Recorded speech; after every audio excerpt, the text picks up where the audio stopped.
Searching cell phones can help police solve crimes, but privacy advocates say doing it without a warrant violates the Fourth Amendment, which prohibits unreasonable searches and seizures. Joining me to explore the debate are Professor Rory with UC Hastings College of Law and Michelle Quinn, San Jose Mercury News columnist. Well, folks, this is actually two cases before the Supreme Court next week. One of them is a California case. The San Diego police pulled over a guy, young man who was driving. He had a suspended license. He had expired tags. Rory, why did they have a need to look at his phone, and what did they find?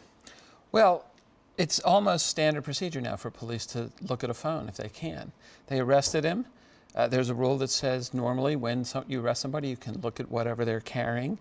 And it turned out that this guy who was stopped for a traffic violation was connected by video on his phone to a prior drive-by gang shooting.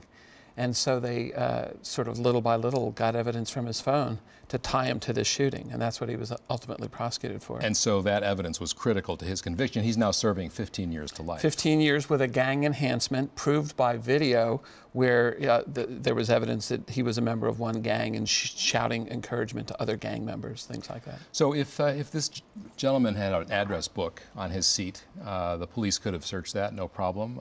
They searched the phone. Why is that different, Michelle? Well, I'm just going to hold up my phone because we all have phones here. This is, according to civil libertarians, the equivalent of having your entire life data. It's bigger than just having like one address book or piece of paper or your a map on your the front of your seat. This is like having access to all your files, videos. It's banking, health records, right? Everything. And so, being able to search your phone is being able to search everything, where you've been, what you've searched on your phone, your location.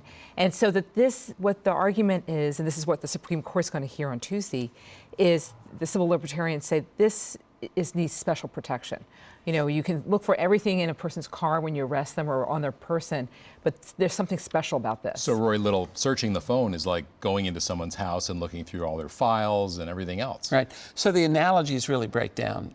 The government says this is no different than your wallet, and if they arrest you, they can look through your wallet.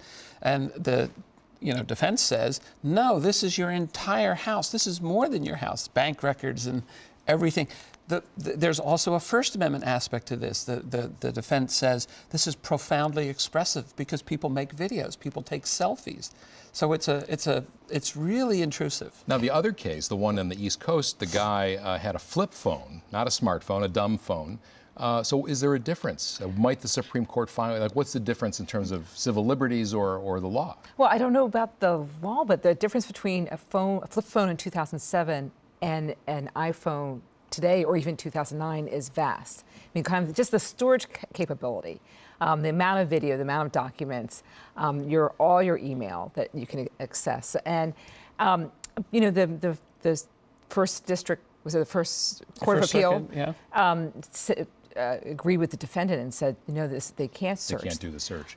So I think that one thing that I think the court will be thinking about, and I'd like to know what you think, is what is reasonable for a police officer in this situation? Do they need to know, well, look, that cell phone has this much storage. Yeah, where's the this line? Has more, so I can't look at this one, but I can look at that one. Well, and so here's the interesting point, right? Flip phone looks old-fashioned and antiquated today because we've got iPhones. 5 years from now, people are going to watch this tape and they're going to say, wow, look at that old-fashioned phone. We now have Google Glasses or Google contact lenses, and that carries everything. So the technology, the court has to be worried about not just today, but what is going to be true 5 years from now. That's the clash today. Old rules that you can search everything versus old rules that say you can't search somebody's house. And the police say, look, if we hadn't searched that guy's phone right away, the passcode would have kicked in, it would have locked, we couldn't have gotten it, it would have been encrypted. There might have been an app on the phone that could, with one phone call, have deleted everything. We would have lost the evidence forever. What's the response to that? Well, that's a great point. I mean, this is something that the government feels strongly about and says, because I think the defense says, just get a warrant. Then you can search all you want. Hold on to it until you have a warrant. You got forensics. You can take it to an Apple store, get the passcode. And the government says, we don't have time. We got to get to that phone and grab it. And one of the rationales for being able to grab things when you arrest a person is to stop the destruction of evidence. That's one of the main ones. Yeah. And they say, well, we have to have it.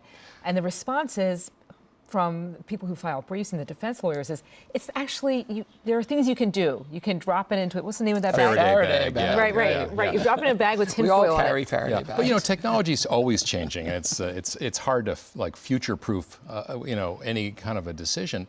So where do you draw the line in terms of what's a reasonable expectation for privacy? Well, that's a really good question, and who should draw that line? The interesting thing is when California first said you can search a cell phone, the legislature immediately passed a law saying you've got to have a warrant to search an electronic device. Which the governor vetoed. Well, the governor vetoed it a week after the Supreme Court declined review in that case. So there you had, and why did they decline review? Because they thought the legislature was going to take care of it. Right. So who decides what's reasonable and where is the privacy line? I think you're going to see the court actually trying to move slowly here, and they're going to divide. I think you're going to see more than two opinions, certainly more than one. And they're going to say, we don't know what the rules should be in every case. We're going to draw some nuanced rules for these cases. We're not going to worry about Faraday bags because no one had one here. We're not going to worry about the wiping technology because there's no evidence anybody used wiping technology here. But they could have. They could have. Well, and the interesting thing is no one has any case to support them. So the defense doesn't have any case where the government has gone through somebody's cell phone and exposed horrible private details. Meanwhile, the government doesn't have any case where wiping actually happened right after they arrested somebody.